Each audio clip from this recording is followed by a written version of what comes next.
Why is cybernetics so important? My goal in this session is to suggest that it is a radical and revolutionary science, one that upturned the apple cart during the 20th century. Not everybody knows that, so it remains what I would call a somewhat dissident science. At least the implications are still somewhat dissident and heterodox in some respects, but it should not be. It should be absolutely mainstream. It should be a fundamental part of upper school education. It should be built into the science curriculum and much wider than the science curriculum. Everything in school that's concerned with the question, what does it mean to be a human being, to be a member of our earthly world, and how do we grow up as responsible human beings within that world? And I want to argue that cybernetics brings a scientific legitimacy to things that were known before. They weren't necessarily all revolutionary discoveries, but it's brought an authenticity and a legitimacy to certain key factors that have really changed several centuries of assumptions in science. And if we dive into it, they equip us for solving major problems of the world. Very many problems that we have in the world can probably best be dealt with by cybernetics. So that's my thesis, and let me dive into it. Now, the question is, what are we looking at here? And I've picked for my example something that is in the background. You can hear a plane flying over.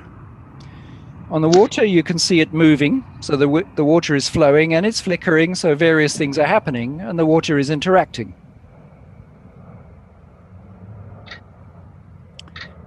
What you're seeing is, if you like, the marginal case for the standard model of causality in the world.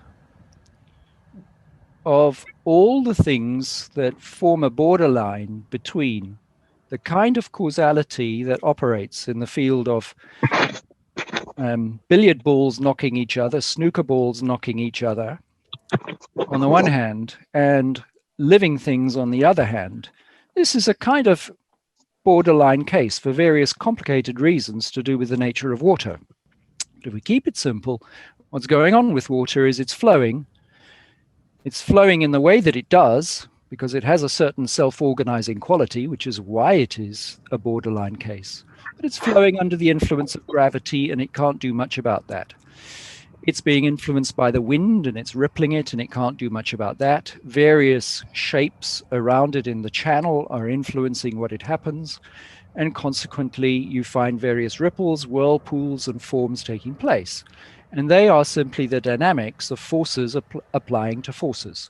So this is a case where you're observing in nature forces acting on objects, acting on phenomena, and producing the phenomenal effects that one gets in nature as a real result of forces acting upon. And I want to call this, in this talk, I want to call it passive causality.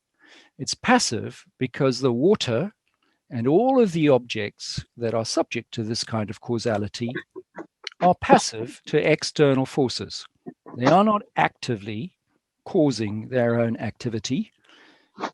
Water is the marginal case deliberately chosen because it has certain self-organizing qualities. For example, it tries to form itself into a circle. It's constantly trying to loop itself into circles, which is why you see some circular forms, for example, appearing so often in water.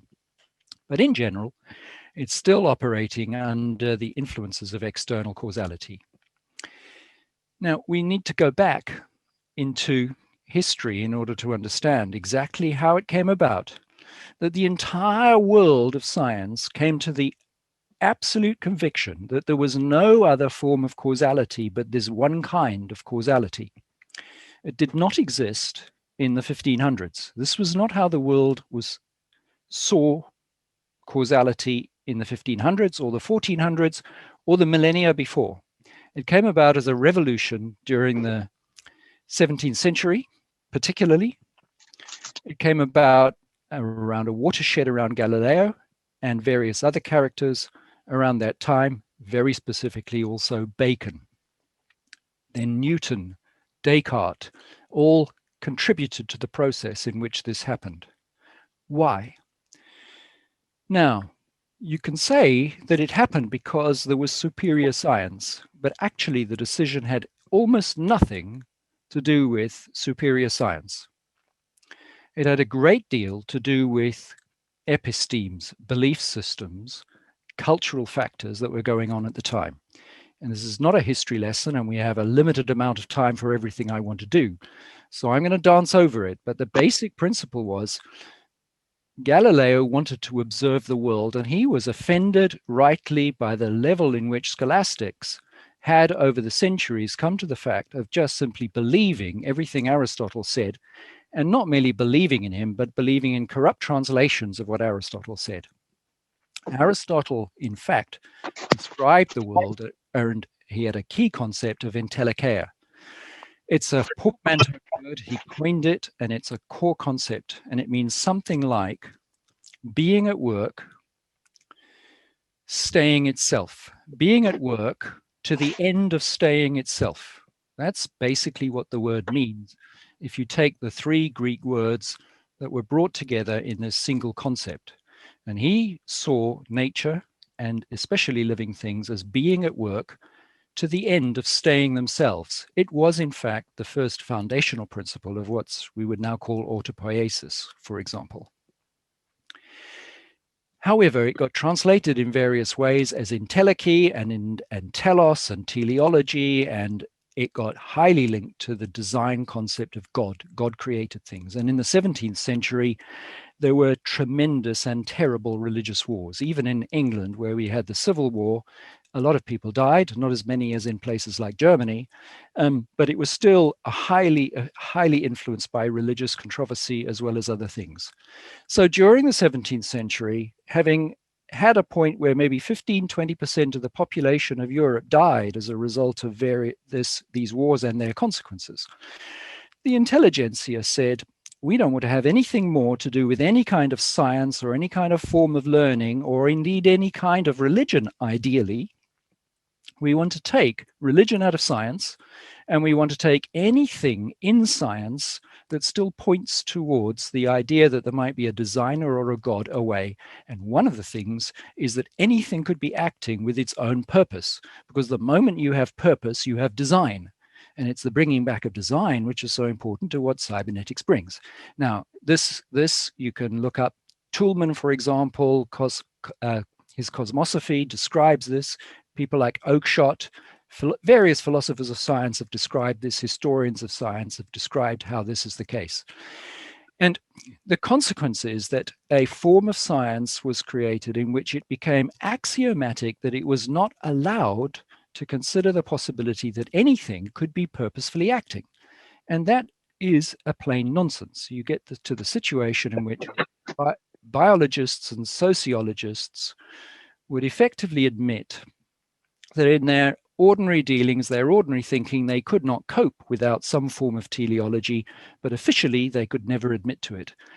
Okay, nice. So I am interested in, I enjoy this application. It basically is, it shows images of what's going on around the planet. You can zoom in and out at all different parts of the planet, and you can see wind currents. I believe it's Harry Backer who's here, who introduced me to this in the first place. So hi, Harry, thank you very much. So when you go to different heights above the surface, you get different images of what's happening to the water, to the air. But there's always this situation where there's a strange anomaly. And the question was, what on earth is going on at that point in the middle of Africa or in the middle of the Sahara? What's happening there? And what I discovered was that there is something like a massif, like you get in the south of France. It goes up to 11,000 feet at its highest, over 3,000 meters. And I wind back and forward.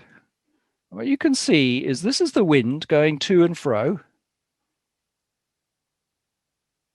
okay, around this. But what is going on there is that there is a large, massive topographical situation. There's a huge lump of rock, igneous material and so on, and volcanoes. And they're sitting on a base substrate that occupies a space in the middle of Africa and is pretty stable sitting there and is very old. And people have been living there since the 6th millennium BC and building cave art and so on. From the 5th century BC, various clans and people started joining. And what I'd like you to look at is the image of the migration patterns of these groups. There's one migration pattern, and here's another migration pattern. Over on the right, you may find that your people over intrude on it.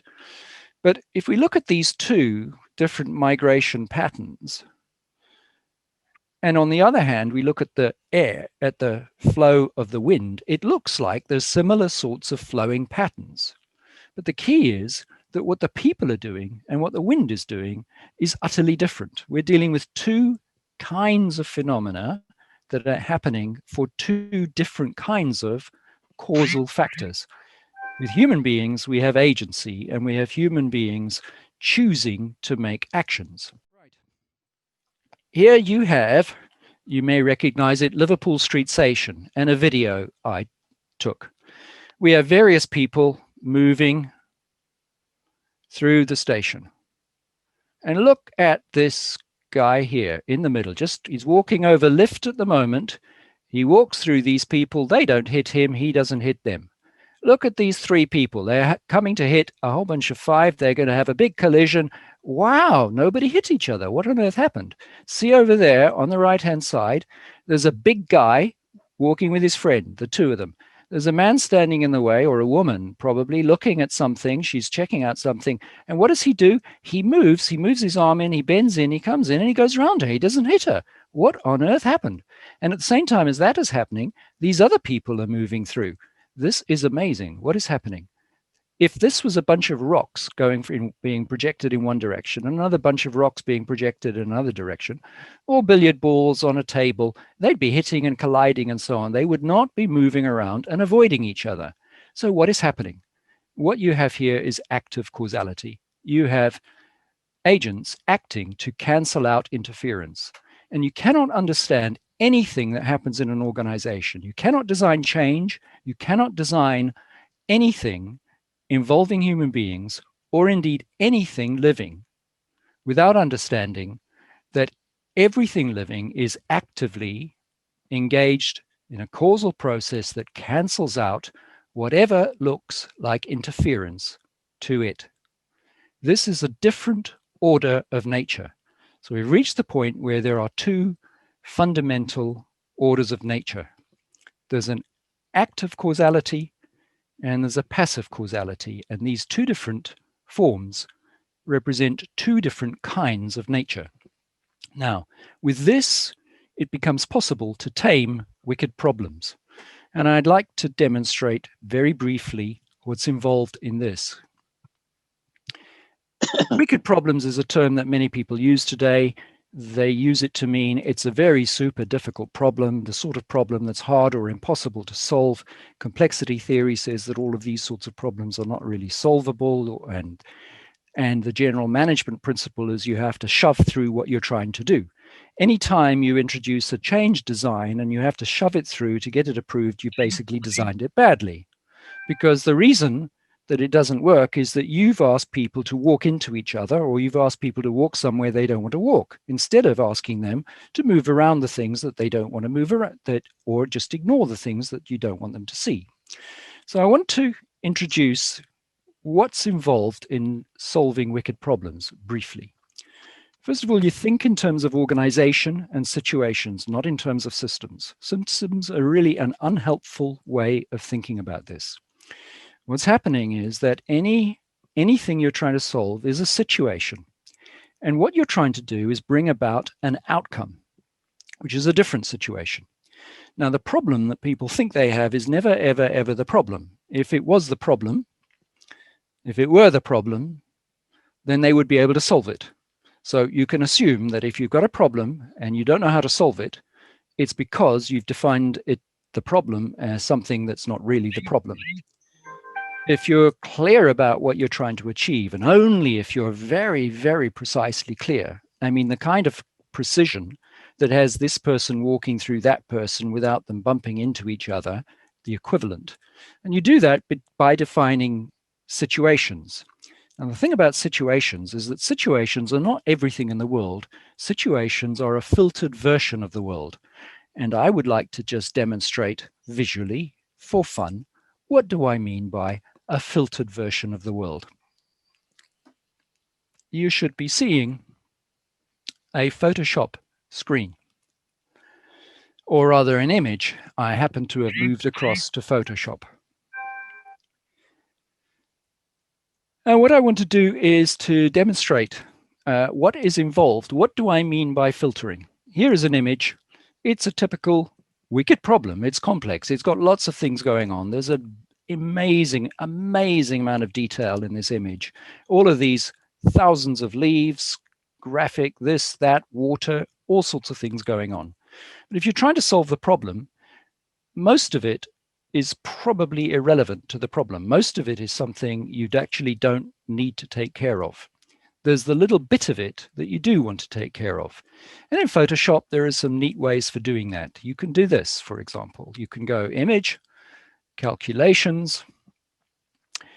You can say, okay, what I want to do is compare. I'm going to do a calculation, and I'm going to use these criteria within my calculation, and I want to export this as a selection, and then I want to mask everything that doesn't fit, that isn't included in what I want to see. That's the only bit of it I want to see, the green, the bright green bit. That's the bit I'm interested in. And we can do exactly the equivalent in designing solutions to problems. And you can do it several times and filter to get more precisely exactly what it is you're trying to achieve, such as this, for example. Now, I know that's a noddy explanation, but in the course of trying to explain all of this in 30 minutes, I'm merely trying to illustrate a principle that in order to solve these apparently complex and knotty problems, all that's required, I say all, is to be able to figure out which part of all of the situation constitutes the contextual markers that influence how people will behave, what they will consider to be obstructions and what they will not consider to be obstructions. And when you make a design, you create things that has no obstructions. And no obstructions means that the activity flows towards its consequences in exactly the same way as people flowing down through and walking towards or away from the stairs without bumping into anything. That's what you're doing. There's an interesting example that's come up in recent times where people have started to realize, biologists and naturalists and so on, that there may be a solution to the problem of red and gray squirrels. As you know, gray squirrels are sort of swamp the red squirrels wherever they are. And the solution turns up when pine martens come back into the ecology. Red squirrels know about pine martens and gray squirrels don't, because gray squirrels are new. So gray squirrels turn up in some place, they smell the pine marten and they don't recognize that the pine marten is dodgy and you shouldn't go near it. Red squirrels, the moment they smell that a pine marten has been in the vicinity, they're scarper, they're nowhere near it. So what happens is the gray squirrels walk into the situation where the pine martens are, the pine martens eat them. And this is actually doing a very good job of enabling red squirrels to recover their territory. This is a kind of example of how one can create a design, in this case, something whereby the red squirrel notices something, and the constraint is, I don't want to go there. The gray squirrel does not notice this and walks into a problem. Kind of way in which filtering by the red and the gray squirrel produce different kinds of outcomes. Now, what does this mean? It means for the human being that we need sensitive solutions to problem situations, because without them, we'll constantly be creating reverberations and consequences that produce unintended effects. So well-designed things produce no unintended consequences. All of the consequences of design are appropriate. They fit, they're ecological, they're aesthetic, they fit the needs of the different people, and they fit in with what they're looking for. That which does not do that is bad design. Add in the fact that human beings have this remarkable capacity to learn. Like, I see something, I wonder what it is. It's a strange form. It shouldn't, I don't expect it there. And I go and investigate, I find out, then I can share it with you. And then you can learn something about something that maybe you didn't know existed in Africa. In this way, we adapt and learn, and we've been doing it since childhood. And what's different about human beings, as you know, is we maintain this neotenic, childhood-like quality throughout our lives. So we have the capacity to learn. This means, I'm proposing to you, ladies and gentlemen, that what we actually have in the world is two fundamental great orders of nature. One, which is determined by passive causality. The other, that is determined by active causality. But within this second group, there's a further distinction, so that we really should talk about either 2 + 1 or 3.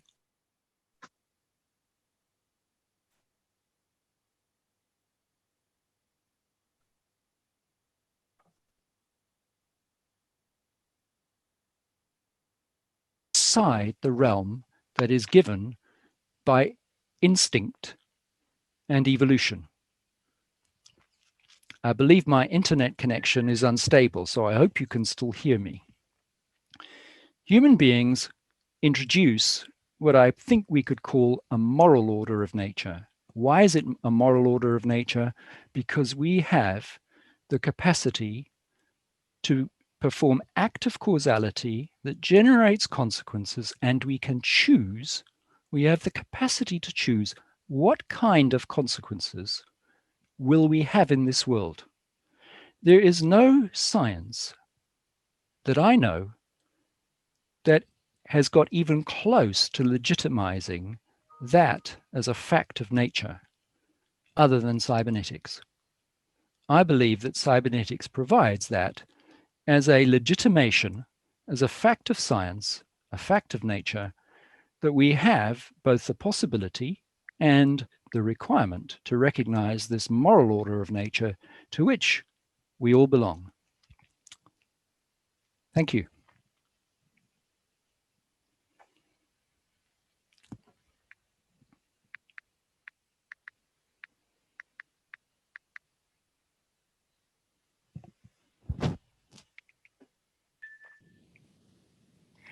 I've got a quick one. So in what way is water on the liminal edge between these two different types of causality?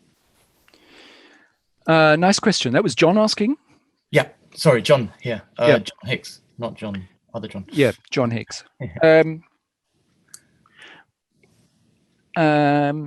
It's because of this. Water has self-organizing properties. Unlike, for example, a billiard ball. A billiard ball certainly has, at some fundamental nature, every single element at some fundamental level, certainly Aristotle would have said this, has some fundamental self-organizing nature. For example, to be copper, you have to have an organizational structure at an atomic level that means you end up as copper. And to be iron, you have to have a different organizational structure to be iron. But the difference with water is that it has the ability to act in nature in response to its contextual environment. It responds to it, and in different ways. So when it heats up and cools down, it forms circles. You find the same thing in air. So the circles that form in water and the circles that form in air through rising and falling to make those circles are fundamental to the whole ecology of life. But beyond that, if you go into space, there's that sort of, you put some water out in a gravity-free space or any fluid, it forms a globe. It forms a circle like, a globe, and it sits there as a droplet. And you see these droplets, if they're very small, on a slightly oily surface and things like that, you get little tiny droplets. As soon as it gets a bit bigger, the force of gravity breaks the desire of water to form these circles. But the winding path of a river on a flat surface is caused by the fact that water is always trying to turn around. It's trying to go back on itself into a circle. There's enough gravity to keep it going, or it turns into a pool. And there's various phenomena around the winding process of the river that demonstrate this. So it's kind of a marginal case, but it's still basically operating passively in nature. Thank you. So have we said thank you to Angus?